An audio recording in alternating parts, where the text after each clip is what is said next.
Amen.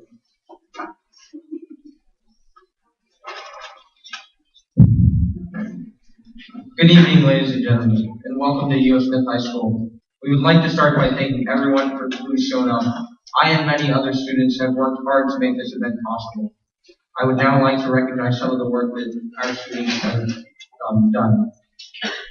For the past few weeks, we being about 50 U.S. Smith ninth grade students have met twice a week to establish the way this event will be run. We've made flyers and banners that were distributed throughout the school and the town. We have made speeches like this one. We created the majority of the questions for tonight and reached out to businesses who donated coupons and done much more. 3 students, including myself, even went to both College Democrat and College Republican meetings at UConn where we promoted the event. We would also like to give a special thanks to our moderators, Dorothy Zhang, Emily Gilardo, Oswald Tang, Lila Omafali, and Juliana Perez, for taking on this responsibility that is necessary for this debate to function. Organizing this has been a difficult task, and we are truly grateful for all the parents who have been supportive to us by helping with transportation during the planning process and for being here tonight. All of this work is for something much bigger than this single event, and that is the idea of democracy and representation. We are extremely fortunate to live in a country where we have power inside our government. This debate is just one of the ways we as a people can connect and help with our government. Lastly, we would like to thank all of our sponsors, Price Chopper, Gansett Wraps, Dogling Cafe, Sweet Emotions, and Hot Energy. Thank you all for coming. Let's get started. At this point, we would like to turn the microphone over to Emily Gilardo, who will introduce the candidates and make a few final comments before the debate begins.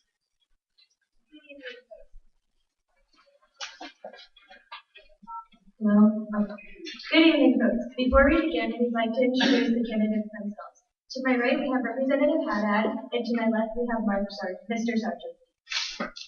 I'd like to start with the debate structure. Each candidate will be asked the same question and will be given 90 seconds to respond. After each candidate has responded, they will receive an extra 30 seconds to make any final statements or refute their opponent. Out of respect to the candidates, I would like to ask those of you in the audience to keep your phones off and, of course, refrain from talking, applauding, or taking pictures. Please enjoy the rest of the debate. To start, the candidates will give their opening remarks.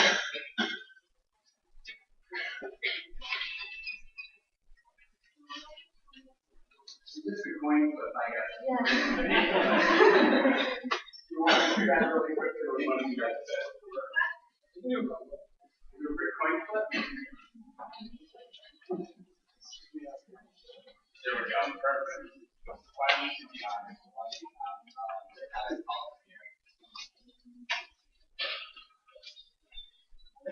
so you'll. Okay. So Representative Haddad will go second. That means Mr. Sargent will start with opening remarks. Thank you. Good evening, everyone. Good evening to the town of Mansfield and E.O. Smith High School. I just want to start off by thanking this great school for hosting tonight's debate. I also want to thank Representative Haddad for being here and engaging in what the students said in their opening remarks as a quintessential part of democracy, the free flow and exchange of ideas. And I'm honored to be standing on this stage right now. And I want to thank Mr. Goldman and his students particularly for taking countless days, hours, time out of their lives to help plan this event. My name is Mark Sargent. I'm running for state representative here in the town of Mansfield for several reasons. As a public servant, individuals need to know that what they do is what's better for society as a whole by the actions that they take in facilitating a community of open engagement and strong leadership. During my time on the town council and as former student body president of the University of Connecticut, I have fostered growth positively day in and day out with university officials, residents within the town, and UConn students. And what now I hope to do is take those experiences that I've held there and bring it to Hartford, where we need much needed change and true leadership in a time where our economy is hurting. So what I hope to do is earn each of your vote tonight. And while we have this conversation, I look forward to having an honest debate with Greg on this stage. And thank you again. Thank you, Mr. Sargent. Representative Haddad? Yes, I'd like to also thank the students and Mr. Goldman and Mr. Needleworker who worked very hard, I think, to put this debate together with the help of the League of Women Voters. We've always had a debate and when we run for local offices here in Mansfield. And it's always been done because there's been people willing to step up to help organize it. And so the work that you guys have done is really a service to everybody in Mansfield, and I appreciate it. I'd also like to thank Mark as well for not just appearing at this debate tonight, but also for running. And, running for office is a difficult task. It's challenging at times. And anybody who's willing to sort of put themselves on their name on the ballot, I think deserves credit and recognition for that. And so my name is Greg Haddad. I am the state representative from the 54th District. I've had the pleasure of doing that for the last 6 years. Prior to that, I was the deputy mayor in Mansfield for 11 years. I served for 2 years on our Planning and Zoning Commission before that. I've also been involved in the community. I was on the board of directors of the Mansfield Discovery Depot daycare for a number of years when I was on the town council. Served as a member of the board of directors of the Mansfield Downtown Partnership. And currently serve as the vice chair of the Access Agency, which is our local community action poverty fighting nonprofit in this region. I mention all of these things not because I think that experience is really what's most important in these times. I think what's really important is to make sure that you have somebody who shares your values. In my 20 years of working in Mansfield, I've been working very hard to listen first and foremost to people in my community. This is a great community, and the values I think that we share here as folks who live in Mansfield, I think are significant. I see my time is up, but I hope that we'll have a chance to talk about issues today as well, and I look forward to it. Thank you. Okay, so the first question will be asked by Dorothy Gang, and it's going to go to Mark Sargent. So, in June of this year, Ricardo Perez and Emilio Diaz were in a stolen car and were pursued by the Hartford police. When they were arrested, a dash cam in one of the police cars appears to show Hartford police officers kicking and or stomping on one of the suspects. Both suspects were hospitalized. However, the police report claims that Perez had been violently struggling and the use of a stun gun had no effect, so they had to resort to physical methods. Do you believe that this was an instance of police brutality, and is police brutality something that should be addressed in our state legislature? That's a great question. Thank you. Absolutely. So what we're seeing throughout this country, particularly here in the state of Connecticut, is we're seeing a movement of individuals on both sides of the aisle who are concerned with the level of force that are used in scenarios with police officers.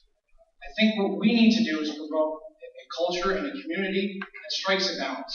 You know, we have a rule of law and a legal system for a reason. And we have to make sure that those laws are executed. However, those laws need to be executed properly, and no misuse of force is not something that we can tolerate.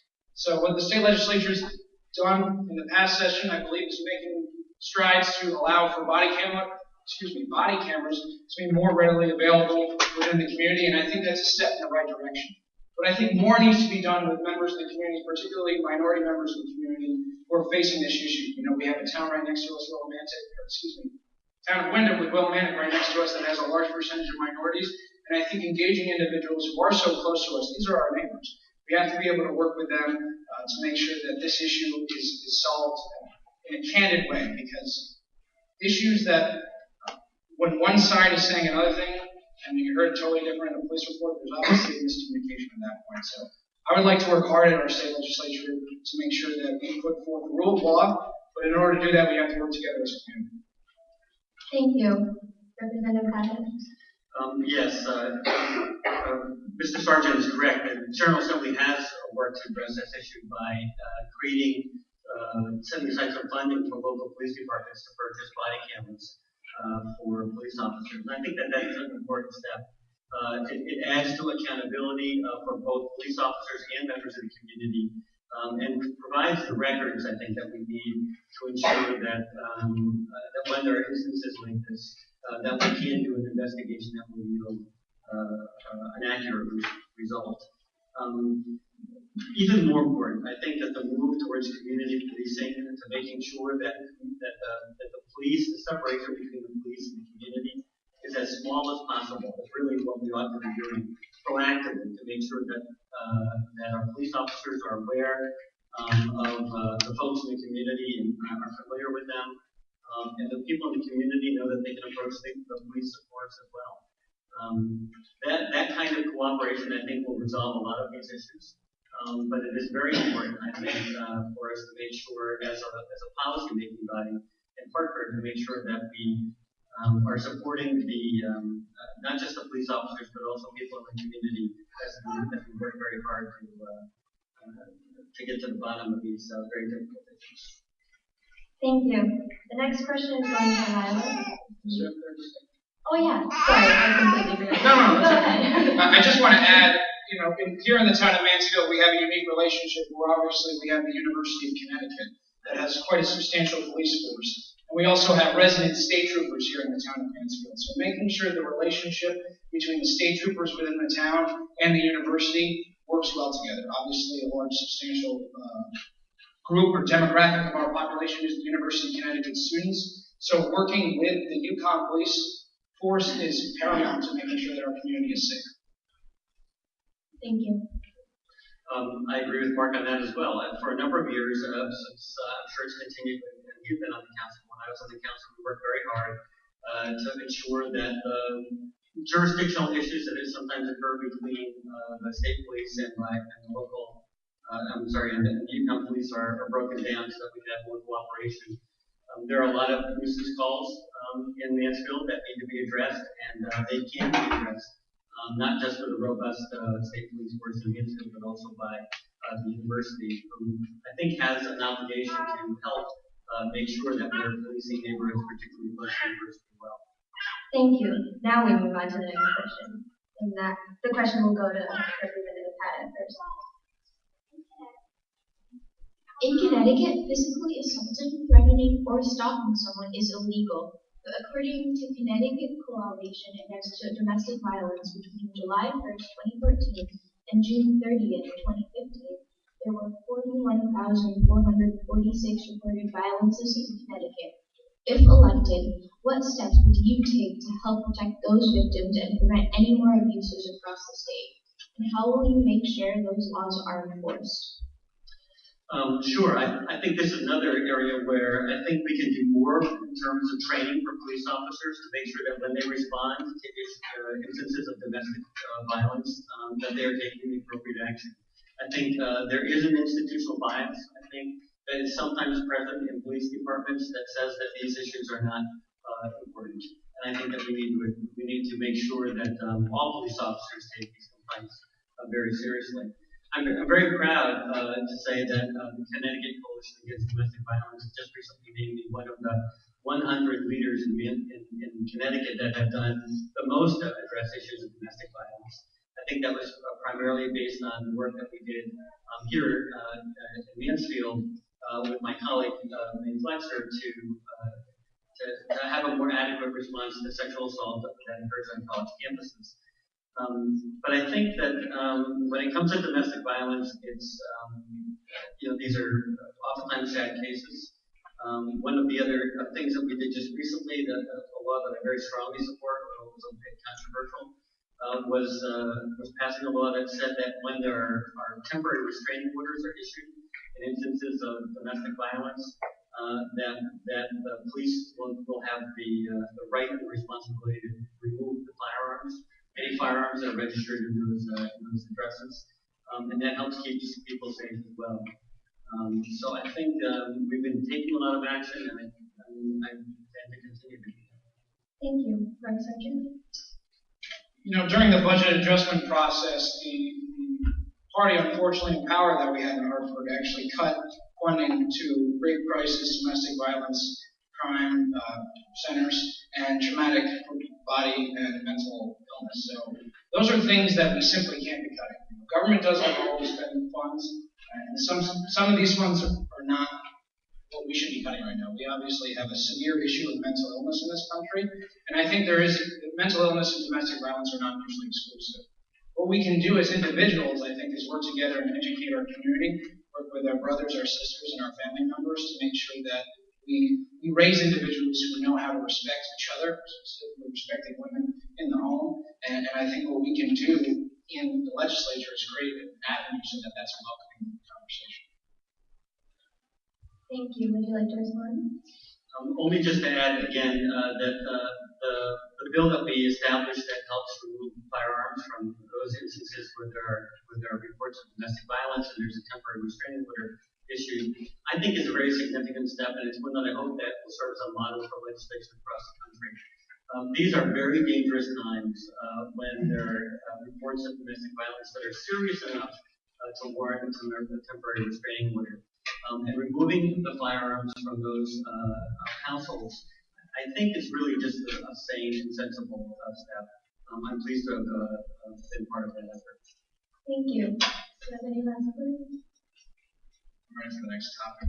All right. So the next question we will ask, and it will go to Vice Sergeant.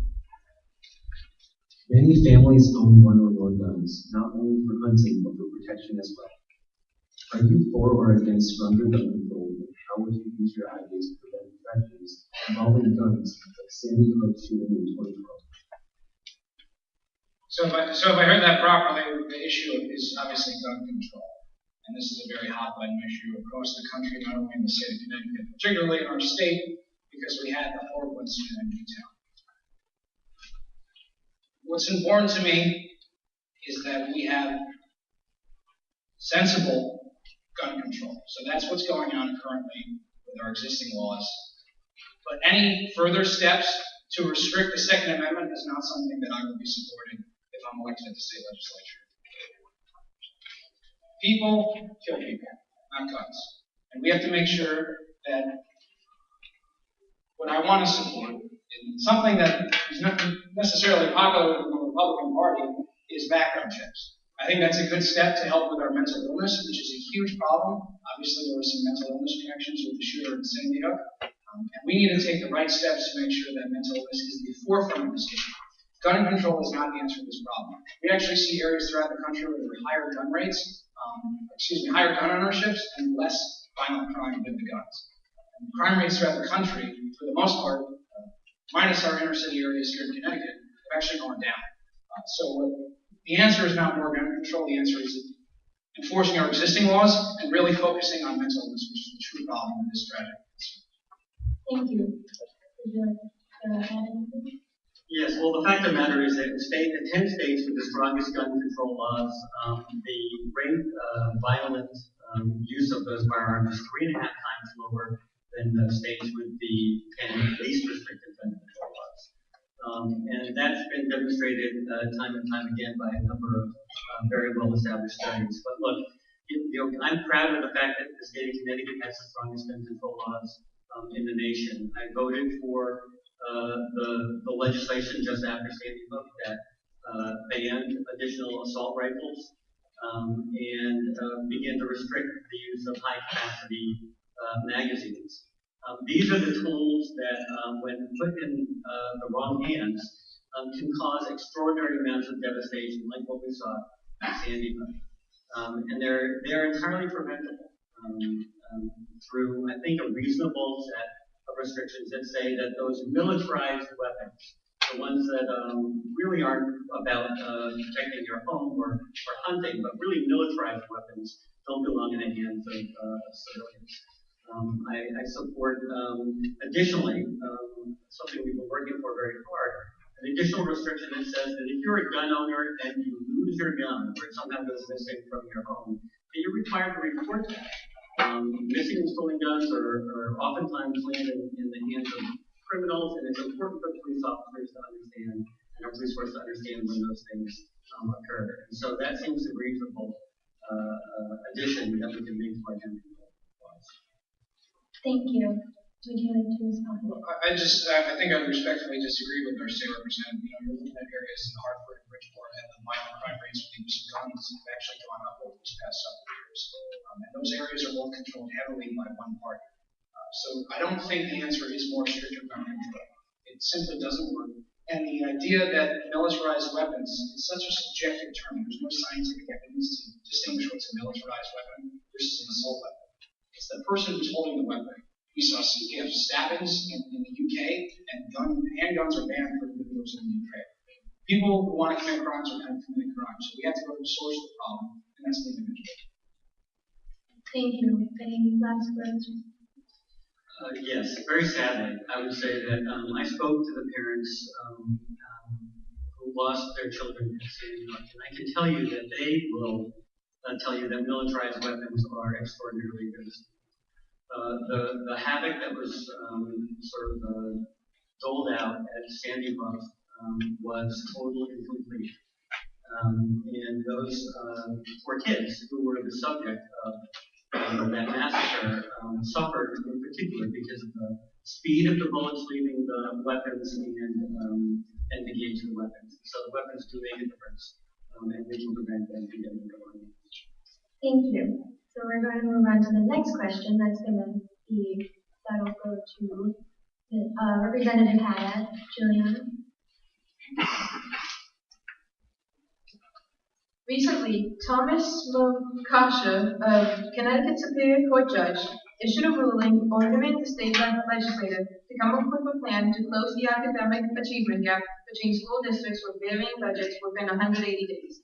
How do you think we should go about closing the gap, or should it not be considered an issue of focus? No, I think Judge Mokasha did us a great service by issuing the ruling that he did.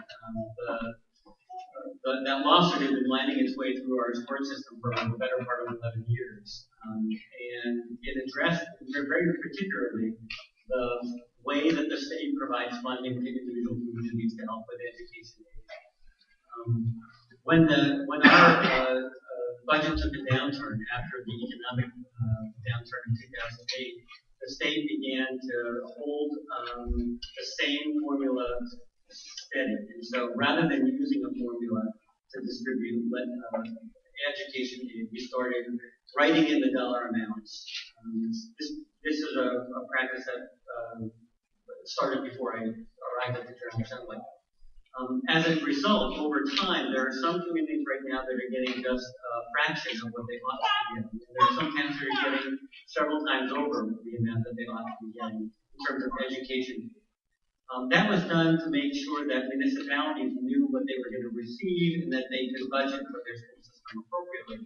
But over time, it's led to a system that's really unfair to a lot of communities. I don't think it's a terribly significant for Mansfield. We're right about where we ought to be. But for communities like Wyndham and Hartford and Waterbury, They are severely underfunded, while there are wealthier communities in Fairfield County that are overfunded. And we can do better than that. Moving on. Thank you. Mr. Sargent?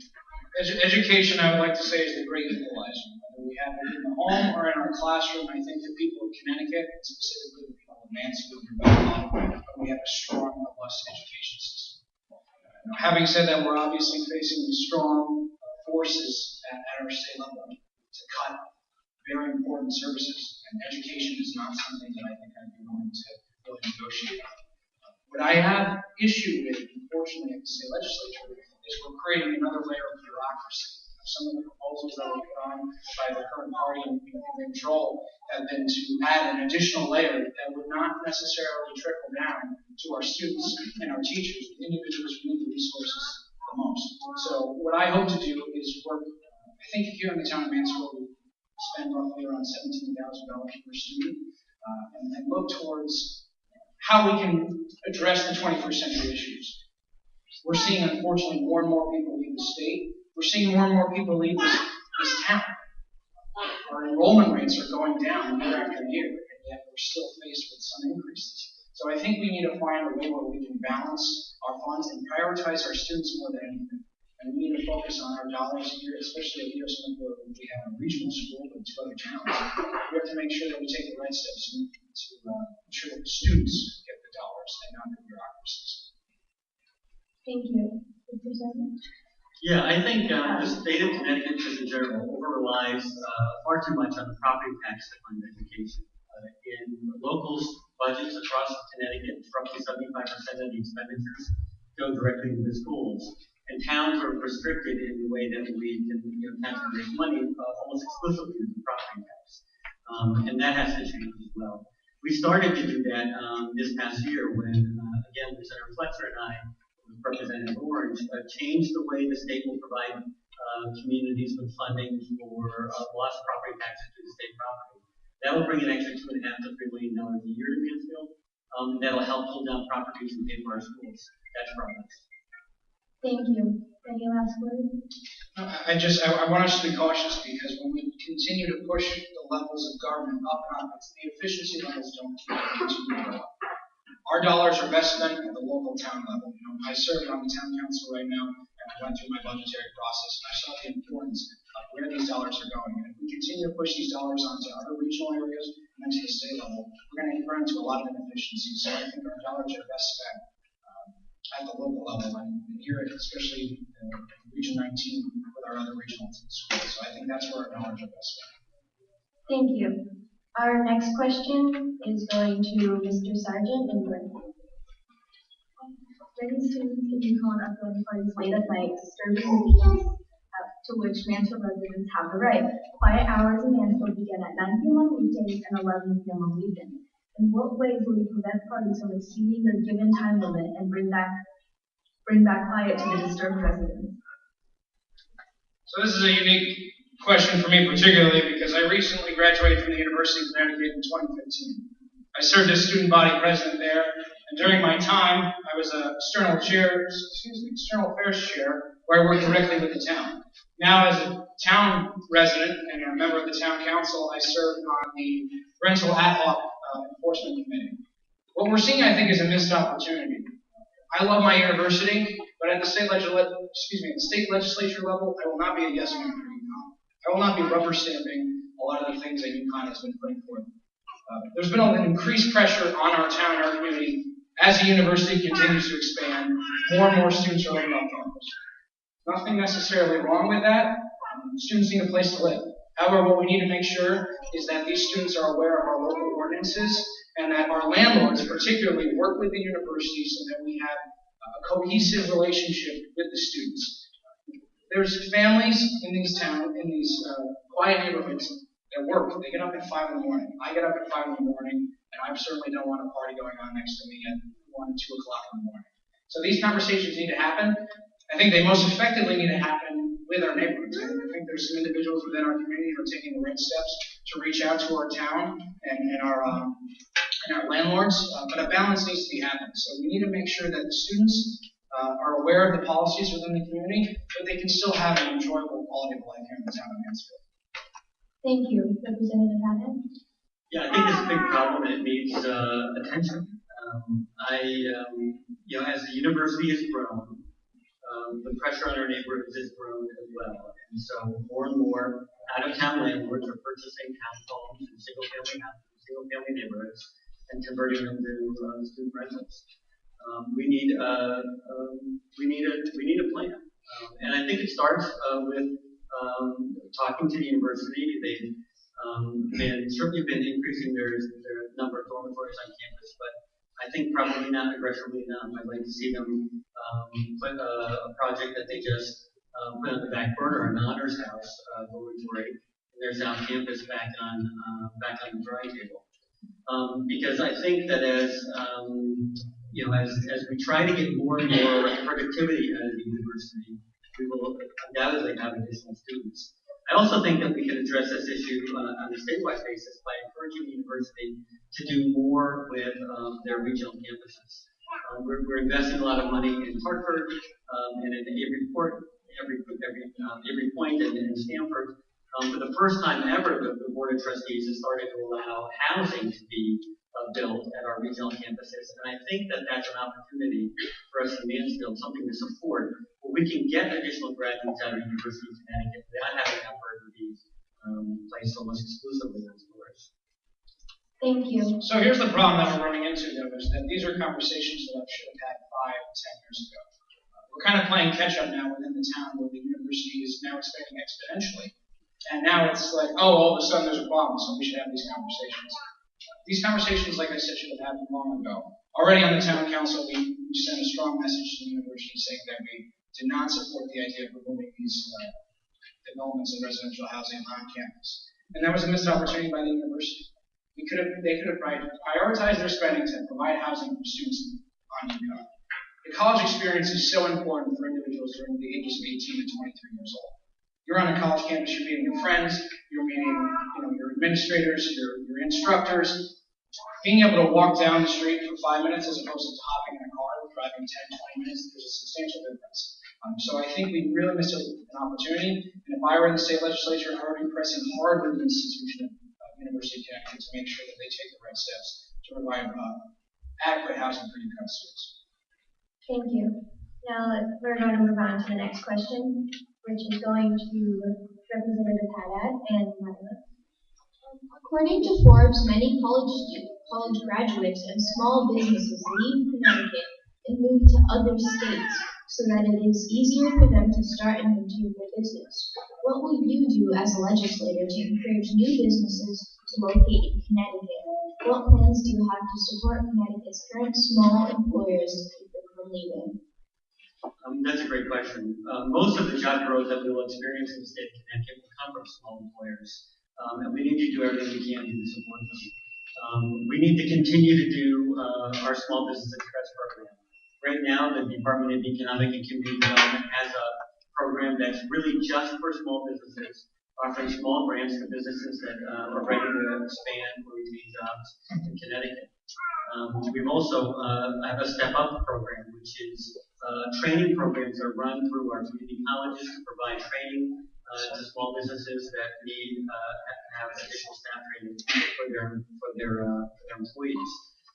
These are great partnerships with small businesses to ensure that they get what they need in order to grow. This past year, we passed Senate Bill 1, which is a bill that begins to create innovation clusters around the state of Connecticut. And we were just awarded in this region a planning grant so that we can bring together small businesses with our academic institutions and with our local municipalities and planning offices to figure out how we can make ourselves very conducive to business growth around the country, and in particular to encourage innovation and entrepreneurship. These are innovative programs. We certainly do have a brain drain. Increasingly, students are interested in young urban professionals are interested in an urban environment. And with Hartford and New Haven, we have a little bit of that, but nothing on the likes of New York and Boston. So we need to do better to revitalize this. Thank you. Mr. Sargent. I don't have to be the first one to tell you that Connecticut's economic situation is severely lacking. Consistently at the bottom of our states for economic development, job growth. We just saw 5,200 jobs leave the state of Connecticut last month. We're at the bottom of the barrel right now, and we need to take the right steps yesterday to fix our state. Anyone who's going to stand in front of you and say that we're going to create a bunch of jobs is lying to your face. As a public servant, your job isn't to create jobs, it's to create an environment so that jobs can bring to the state. So what does that mean? That means reducing our spending within the state. We had debt obligations of billions and billions of dollars. We've had a problem in Hartford. The Hartford machine has caused fiscal irresponsibility, and it's now impacting our sons, our daughters, and our elderly. We're seeing our parents and our grandparents leaving states to go to Florida, where the tax environment is so much more friendly. We're seeing students, University of Connecticut's in our town, and yet people are going to New York, Boston, South Carolina, Texas, because the jobs are readily available for those people. So we missed the boat on a lot of those students because we didn't prioritize our spending. We need to focus back on how we can create a conducive, healthy job environment here in the town of Mansfield. And when we talk about small businesses, that doesn't mean giving bailout plans to big corporations like Sikorsky. Sikorsky is a great institution, but we're spending millions and millions of taxpayer dollars to keep one company here. That's not fiscal responsibility. What we need to do is promote our small businesses here in the town, and as your state legislature, I will make sure, and I'll make it my duty to bring more jobs to the state of Connecticut. Thank you. Would you like to respond? I appreciate Mark's concern for big businesses, but let me say this. The Sikorsky deal was an expensive deal, no doubt, and it was one that I regret having to vote for. But in states across the country, large economic development packages for big businesses have become a matter of course. We didn't give it to a big company. We gave that money to save 8,000 jobs in the state of Connecticut. And those 8,000 jobs combined with the 8,000 jobs that we're going to be seeing out of United Technologies and the 15,000 jobs that are going to be growing down at Connecticut Post, I think will improve our economy significantly in Connecticut. They will, in turn to their supply chain, small businesses in Connecticut that will be servicing these larger corporations as we begin to bring advanced manufacturing back to Connecticut. It's a real resurgence, and it's very helpful. Thank you. Well, it's a problem when we're picking winners and losers here in the state. It's setting a bad precedent for our jobs. What does that tell the other business owners? So that means that person gets a nice tax incentive, but my business gets to fail. And all the while, that corporation has the lobbyists, the lawyers to pay for all the problems and the regulations because they have the dollars to cash that out, and yet the small business owners are crushed because these regulations don't provide a conducive environment. So I think what we need to do is take the right steps, starting now, to make sure that our businesses can grow without picking winners and losers. Have an even playing field. Big government and big business go hand in hand, and I think we're taking the wrong steps in the Hartford legislature. Thank you. Next question, Ozzy's going to ask, and it goes to Mr. Sargent. Connecticut is among the top most indebted states in the country. According to a report from the Pew Research Center, in 2013, Connecticut owed $25.3 billion to its state employee and teacher pensions, $22.6 billion to its retiree health care program, and $19.6 billion in bonded debt. What do you believe should be done to keep the debt under control and or decrease it? That's a serious issue that we're seeing here in the state of Connecticut. We're seeing more and more of the can being kicked down the road. We're seeing the party that's been in power for way too long here in Hartford just increase the debt obligations and not reduce our debt service. And that's an injustice to the people and the taxpayers of the state of Connecticut. A nonpartisan analysis just released that $78 million deficit in this most recent budget. So even though they were session after session, even now there's still a deficit for this existing fiscal year. And now there's projections of $1.2 billion in deficits for the upcoming years. Folks, this is simply unsustainable. It's only going to get worse if we continue to do the same thing and electing the same people who want to kick the can down the road and have no long-term solutions. So what we can do is work with our unions and have a good, honest conversation. Some concessions need to be made. with our current employees. We have to transition from our defined benefit plans to defined contribution plans, and taking the right steps. Pension plans are something that is weighing out specifically within the private sector, and I think the public sector needs to do a service to its taxpayer dollars and take the right steps to make sure that our children are not indebted with the mishaps of our current days. Thank you. Would you like to respond? Yes, it's a very serious issue, and it's a very important question. The state of Connecticut, from 1930 to 1984, didn't set aside money to pay for pension benefits for our state employees. That was a 70-year period of time when we didn't fully fund our pension program. Since Governor Malloy came into office, the same year I did, we've begun to make our pension plans fully funded. And in fact, if we weren't to be making the payments into our unfunded pension liability that we are making now to catch up in the next 20 years, then we would not have a budget that was $1 billion out of whack. Those pension payments amount to $1 billion a year. So, look, I wasn't the guy who created this problem. That happened for decades before, and frankly, responsibility belongs to both parties. Mark might not have remembered that we had 20-year stretch of Republican governors in Connecticut. But the bottom line is, I was the one who was under eviction. That's what we're doing. We're not kicking the can down the road. We're making our payments, and that is why we have been struggling to make our budget work more recently. We have been making the tough choices, and they are difficult choices as we go. To make sure that our systems are in place and our budgets are balanced. It takes somebody with your values to make those decisions in a way that you would make them. Thank you. I think what the people in this audience value are not spending more than what you bring in.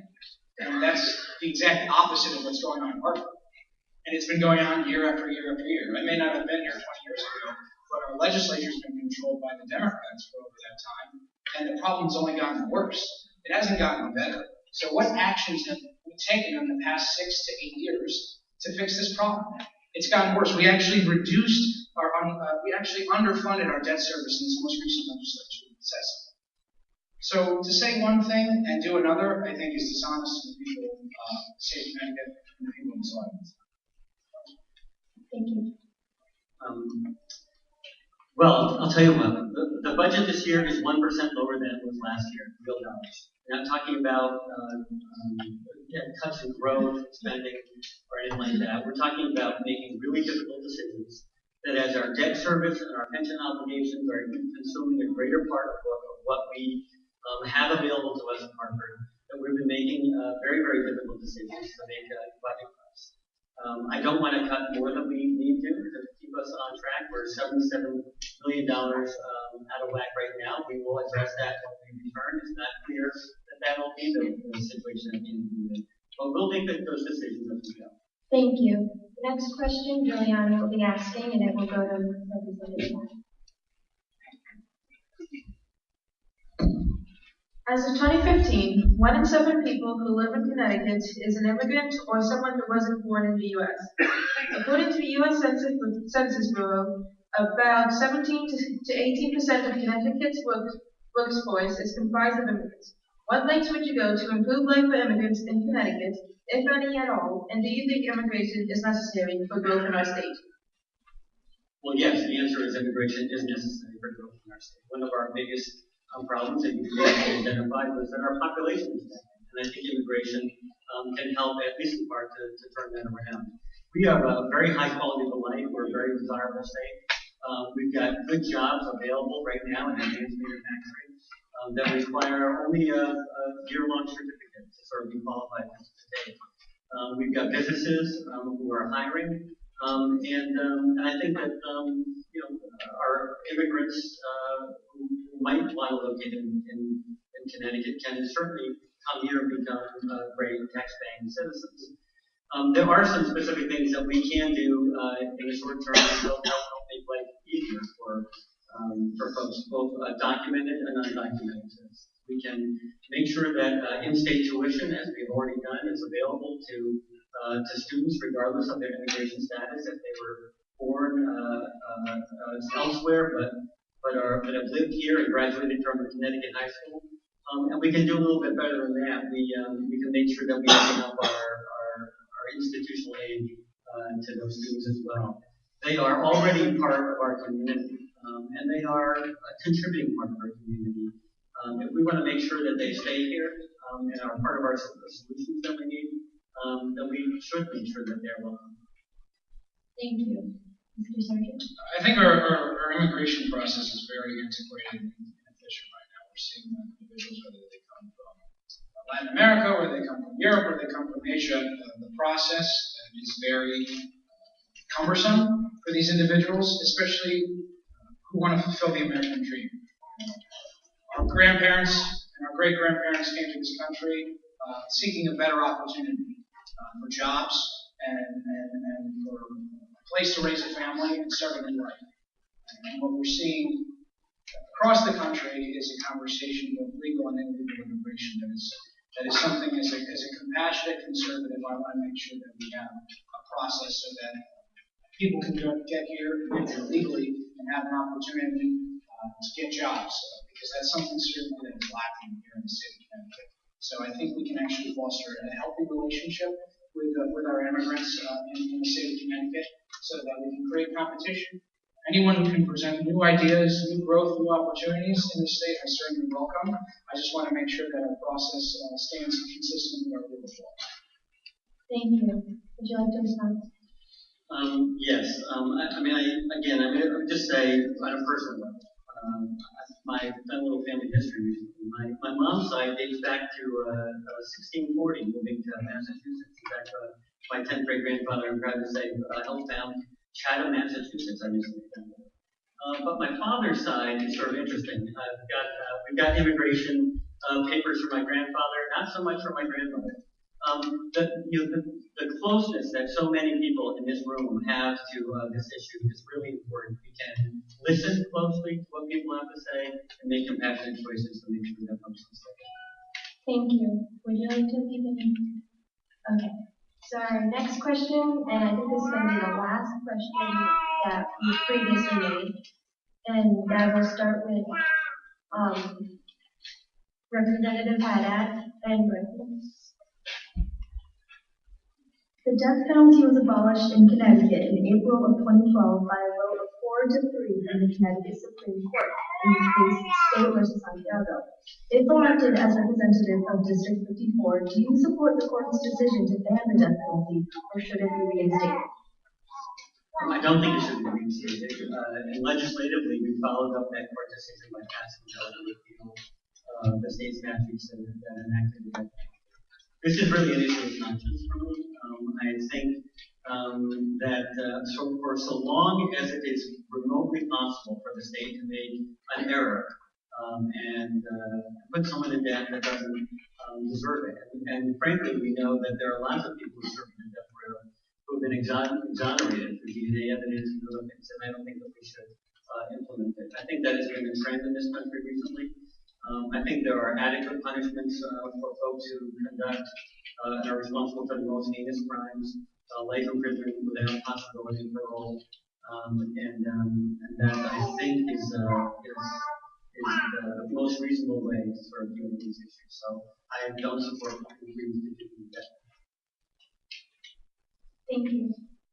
No, Mr. Sargent? so I will not take active measures to reinstate the death penalty. But what I do want to do in the state legislature is make sure that we are tough on crime. We had proposals put forth by our governor and the current party in power that would have allowed 77% of inmates who had 3 or more prior convictions to have a second chance. And these individuals are not your nonviolent offenders or individuals who got caught with illicit drug. These are individuals who committed heinous, horrible crimes in the state of Connecticut, and allowing these individuals back on our streets is not something that I would be supporting. So I will not take active measures to institute the death penalty, but I will make sure that what Governor Van Malloy has proposed, and certain individuals who are in power right now, does not make law. Thank you. Would you like to respond? Yeah, I think Mr. Sargent so overstates his case. Violent criminals are exempted from the second chance programs that we've put in place. And in fact, they are the same programs that are currently in place in many Republican red states like Texas. We spend an extraordinary amount of money to keep folks in jail when they pose no significant risk to the public. And in fact, what we see is that correction officers themselves can use the credits that they can earn for good behavior to make sure that they themselves are safe.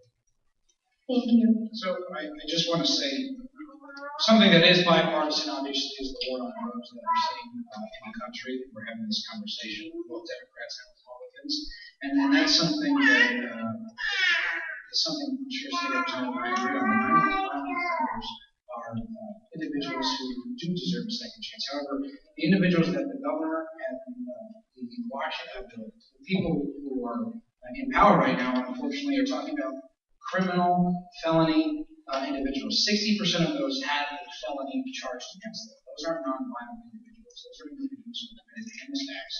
And that's not a conversation we're having. So this painting picture is not an accurate representation of my position. Thank you. Now, so unfortunately, that's all we have time for the predetermined questions. Now we have questions that were emailed to us and audience questions that were asked before the debate has started. So we'll start off with Lila, and this question is going to Mr. Eversource, formerly Connecticut Light and Power, is a private monopoly that owns an electrical distribution grid. While they, as a state-regulated company, are generous to politicians with campaign contributions, they are lousy for customers. There has been multiple power outages during the last decade, some of which have led to multiple schools in closure. And many neighbors have bought backup generators to deal with many outages. What do you plan to do about this private monopoly in company? So, just full disclosure, my previous job, I actually was a contractor with Eversource within their transmission maintenance department. I think what we can do is focus on our infrastructure. What we have actually is a poor infrastructure system within the state of Connecticut. We actually import a lot of our electricity from Rhode Island, Massachusetts, and other bordering states because the individuals who were in charge 10, 20, 30 years ago didn't invest in the dollars that were necessary. So what we can do is take the right steps to expand our capacity within the existing pipelines that we have throughout the state and work towards even some variable rates. What we have in any scenario where we create one supplier is rates that are going to be higher. So I think increasing some kind of competition is definitely necessary, especially having conversations with Eversource, which is the primary provider of energy within the state. We also have to look towards renewable opportunities. And within the 21st century, we have solar, wind, nuclear energy that we could be looking towards that I think is beneficial for not only the town of Mansfield, but to a larger extent for the global community. Taking right steps, making sure that we have sustainable energy, but not removing all options off the table. I would not remove or penalize companies that use non-renewable energies because these people have a family to feed and they have homes to take care of. So I would want to make sure that we have all options on the table, making sure that we have the best interests and the safety and the health of our next generations in mind. Thank you, Representative Haskins. Energy is a big issue, and we've been working very hard at State Capitol to address it. We established a program to encourage folks to put solar panels on their roofs. We set a target of 30 megawatts by 2022. We've already exceeded that, so we went back to the drawing board and revised our estimates up to 100 megawatts.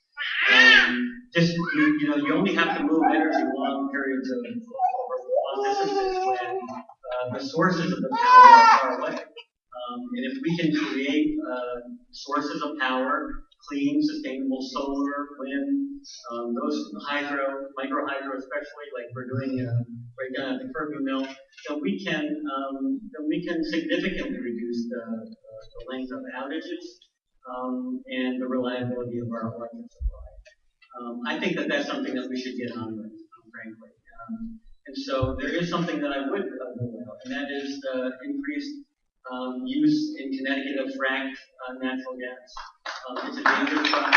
It's a dangerous process.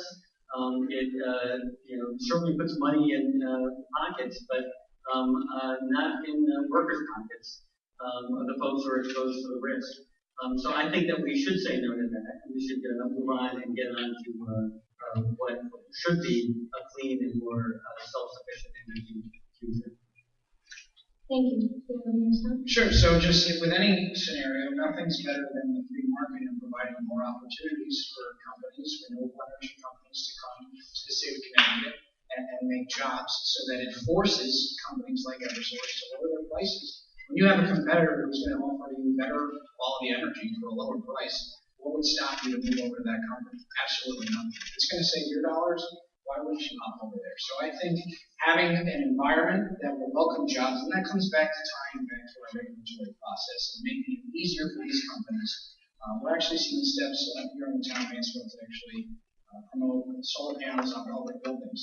And those, I think, are right steps, because those are municipal buildings, and that's setting an example for the state of Connecticut when we, as the town of Mansfield, promote these kind of opportunities. So I think taking those steps is important, but making sure that creating a marketplace that will allow these companies to compete will, in the end, save the taxpayer dollars. Thank you, Representative. If all of the costs of creating energy could be included in that price, then I think that might be a fair way to go. But we know that when we overutilize fossil fuels, that we're creating additional burdens on the environment in the form of global warming. We know that frack gas causes incredible environmental harm in the communities that they're doing that as well. Those costs are not embedded in the cost of electricity. Those costs are borne by everyone. And not by the companies that are causing those issues. And so I think that the market is one that needs to be regulated, and that's how we create a more sustainable future. Thank you. Our next question will be going to Representative Haddad. In March, North Carolina passed a law in schools that states that students must use the bathroom of their biological gender. Although, as of August, Charlotte Mecklenburg schools have been allowing transgender students to use the bathroom and locker room of choice due to a regulation passed. As most know, what bathroom a transgender person uses has been a huge conflict. Some people believe that transgender students should be able to choose which locker room or bathroom they would like to use, but many parents and faculty believe it is an invasion of others' privacy. Do you believe students should get a choice, and would you want to enforce any additional laws in public areas regarding the bathroom controversy?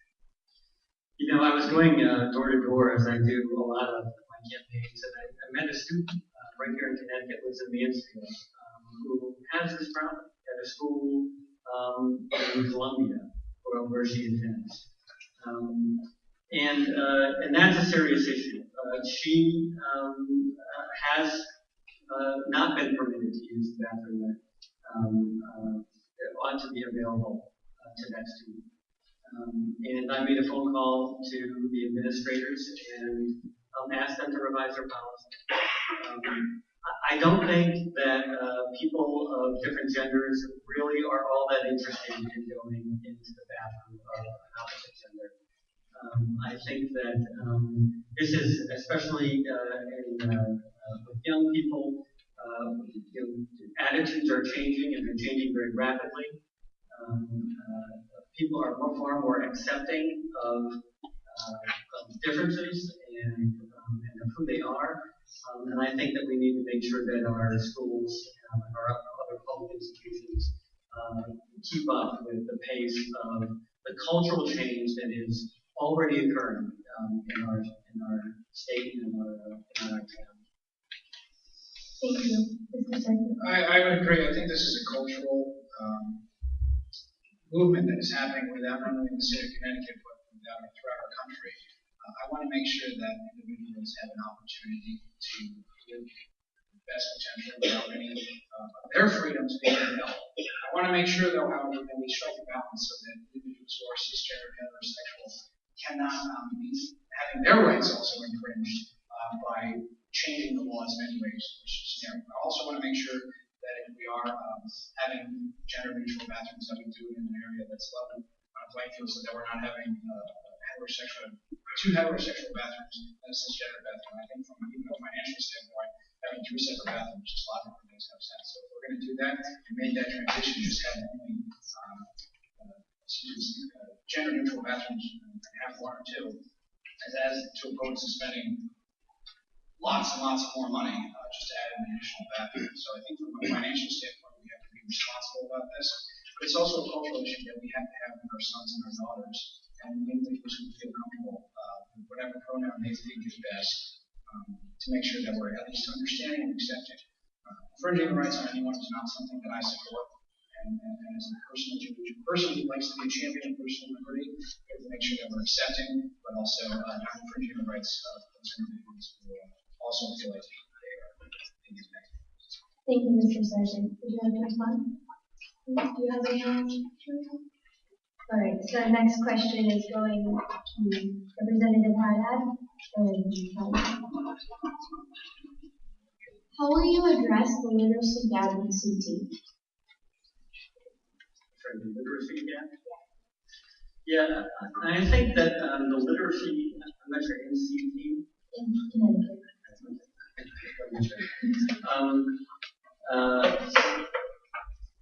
Look, I believe in a strong public school system. I think that what we need to do at all levels of education is make sure that we're adequately funding the services that are required.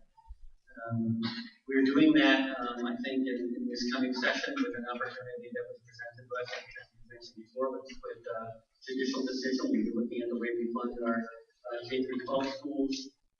I've always been a strong proponent of making sure that our colleges and universities have the funding that they require.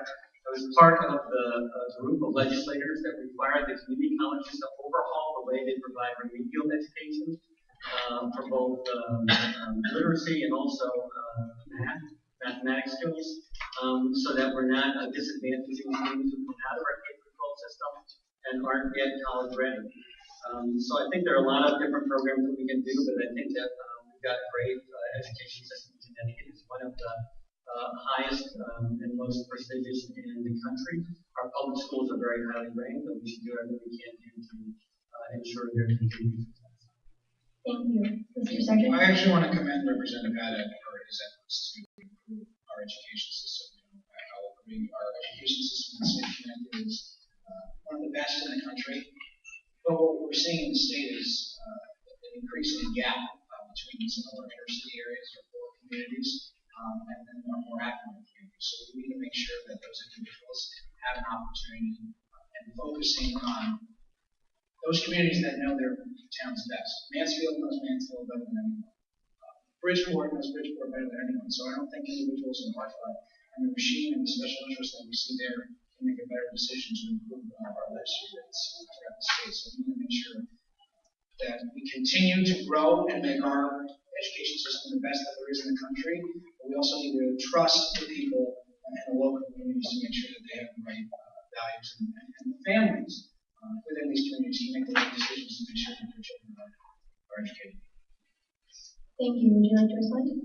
Only just to say this, that I think that Mr. Sargent's his answer precludes what I think is what might be really necessary in order to close the achievement gap, which is regional cooperation. Bridgeport certainly has a lot of responsibilities to the student, but it can't meet those responsibilities exclusively without the help of its suburbs. And the same goes for Hartford and other district municipalities who don't have the tax base necessary to make the funding decision. Not to mention the racial isolation that occurs in schools and the way that we segregate our society. Thank you. Would you like to respond? Yeah, we're looking at tax bases, though. We're looking at areas like Hartford and Bridgeport, and they have the highest property taxes in the state, much higher than any other suburban area, and they still have pilot programs. So I don't think the regionalization issue is not something that we can continue to push. I think we need to understand it better. And like I said, I want to harp on the issue that the people in this room know what's best for their children better than anyone in Hartford. So I think your decision, and I'll trust you better with the taxpayer dollars and with your own dollars than someone who's a bureaucrat in Hartford. Thank you, Mr. Sargent. We have come to the final part of the debate, which is the closing remarks for the candidates. Each candidate will get 2 minutes to make their final statements. and Mr. Sargent gets to go first.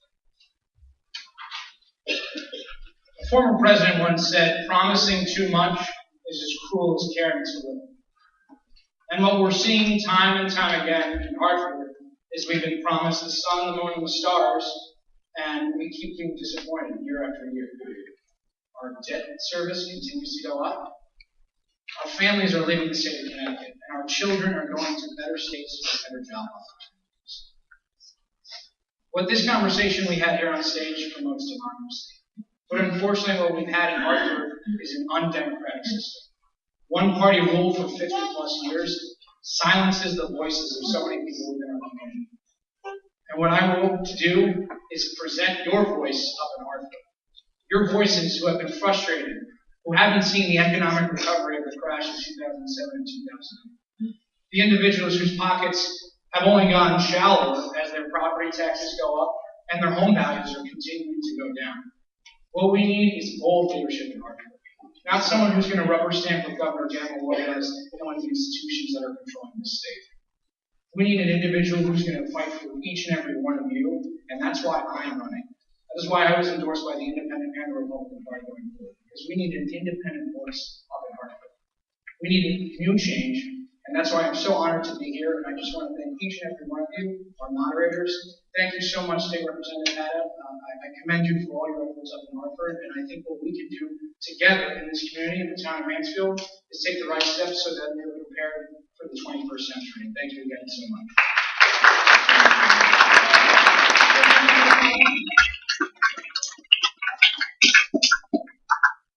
I'd also like to thank all of the moderators and the students and staff here at U.S. Mint that helped put this debate together. It's been a nice evening to be able to talk about our respective ideas.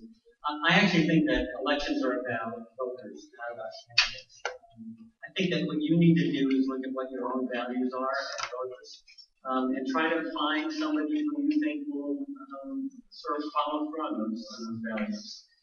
What I've tried to do over my time as a representative and certainly before that as a town council is try to listen as closely as possible to the people in this community and find solutions that will work.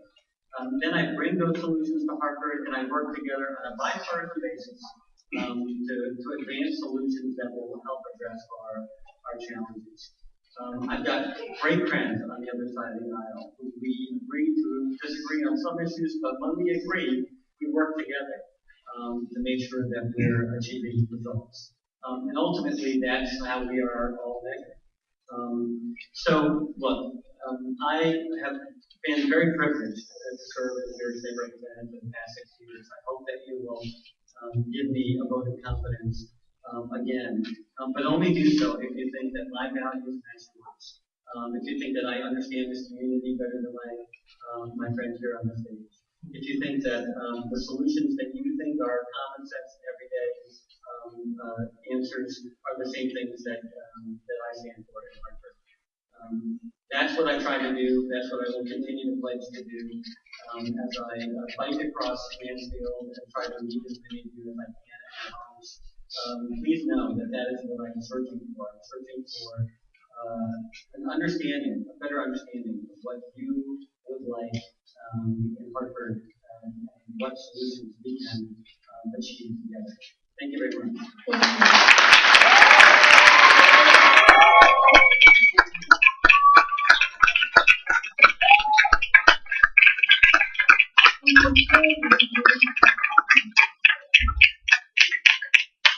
Unfortunately, that is all we have time for tonight. We'd like to thank all of you for joining us. We'd also like to thank those who work behind the scenes, the lead women voters, our teachers, and nurse representatives who put hours into working, into making flyers, banners, and creating questions and planning carefully to make sure this debate was possible. We cannot vote in this election, but the outcome affects us too, so we hope we've done our part to inform the residents of District 54 about their choices and candidates. We are thankful for our teachers who allowed us to take part in organizing this debate so we can participate in our community, and we hope that all of you will be voting on Tuesday, November 8th. I hope all of you have a wonderful night and have a safe drive.